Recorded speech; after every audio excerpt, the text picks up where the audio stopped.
કેમ છો guys, welcome to મમ્મા પરી વ્લોગ્સ. આજે થઈ છે ડેટ 1 જૂન એન્ડ આજે ડેટ છે, આજે કયો ડેટ?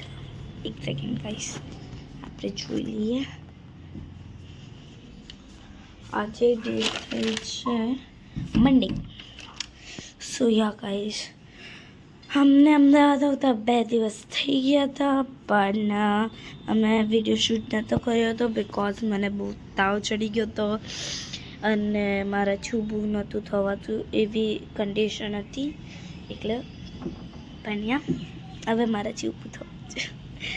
હા, એટલે હમણાં ઠીક જેવું છે. બટ હા, તો હમણાં અમે પીશું ચા અને હવે કરીશું બધું કામ. તો હા, પછી મળી ગાઈસ. સો હે ગાઈસ, બપોરના 3:30 વાગી ગયા છે અને તમે જોઈ શકો છો પરીની હાલત. પરીને આવી ગયો છે તાવ.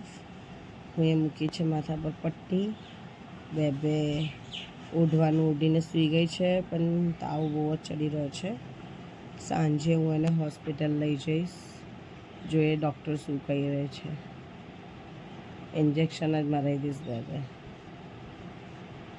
સો અત્યારે પરી સૂતી છે ઓલરેડી. આમ તો હું દવા આપી દીધી હતી, પણ દવાથી કેવું છે કે એટલો ટાઈમ જ સારું રહે છે, પછી ફરી પાછો તાવ ચડી જાય છે.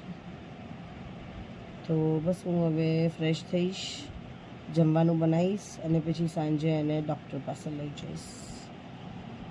સો ગાઈસ, પરીની તબિયત સારી નથી, મેં તમને બપોરે બતાવ્યું હતું. હમણાં વાગ્યા છે સાંજના લગભગ 5:30 પોણા 6 અને હું એને હોસ્પિટલ લઈને આવી છું. સો ડૉક્ટરને મળીએ અને જોઈએ ડૉક્ટર શું કહે છે. બહુ જ ફીવર છે પરીને.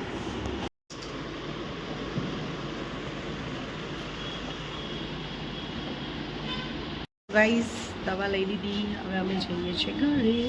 પડતી નહીં.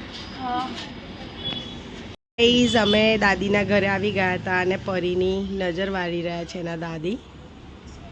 તો ગાઈસ, હવે અમે નીકળીએ છીએ. પરીને થોડું આરામ લાગે છે નજર વાળ્યા પછી, સો ઘરે જઈને.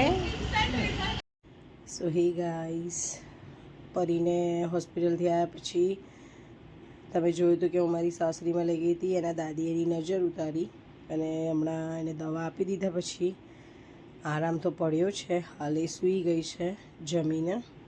સો મળીએ કાલે નયા દિવસ, નઈ શરૂઆત સાથે. પ્રે ફોર પરી કે પરીને જલ્દી સારું થઈ જાય. તો કાલે મળીએ guys. Take care, good night, જય સાઈનાથ, દુઆમાં યાદ, રાધે રાધે.